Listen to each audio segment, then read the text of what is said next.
Dhjetra banor të Dukatit, Orikumit dhe Trajgjasit dolën sot përpara prokurisë së posaçme kundër korrupsionit dhe krimit të organizuar për të denoncuar një skem të dyshuar shpronësimi që po prek pronat e tyre të vendbanimeve. Sipas banorëve, titërsimi i pronave po realizohet përmes një rrjeti të organizuar ku përfshin individ me ndikim dhe sipas tyre dhe disa institucione. Ne jemi banor të krajinës Dukatit dhe jemi të organizuar në Kuvend Komunitar Krajinor. Kuvendi jonë është ngritur në 2010, siç e mbani mend që kemi pasur probleme për punën e pronave dhe tashmë gjendemi përpara një situate që krajina jonë synohet të shfarose totalisht, të shpopullohet totalisht. Kjo po bëhet me metoda ekonomike dhe me metoda mohim prone, mohim të drejtash.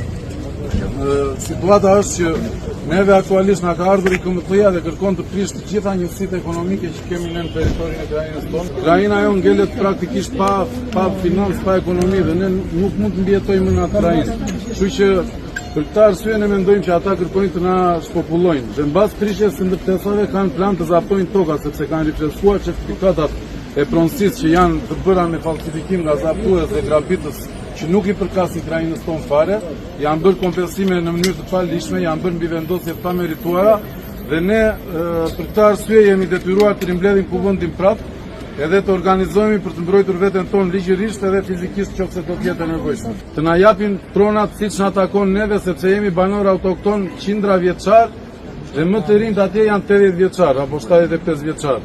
Kështu që e para, e dyta, këtyre që mendojnë se mund nëpërmjet institucioneve ose qarqeve që janë korruptuar brenda institucioneve, duke përdorur institucione si IKMT-ja që duan kanë ardhur atje dhe na kanë bërë kërcënime pa urdhër, pa asnjë lloj motivi ligjor dhe na kanë thënë ngrihuni se do ju heqim. Dhe ne kemi prova, kemi video, kemi foto për këtë. Te bëjnë se duan na prishin neve, të vinë oligarkët marrin qindra hektarë në krajinën tonë dhe ne të zhdukemi andej. Por dhe atyre ju themi që krajina e Dukatit do t'ju përgjigjet me ligj, po do t'ju përgjigjet dhe siç e kërkoni. Do t'u japin si ta doni ju.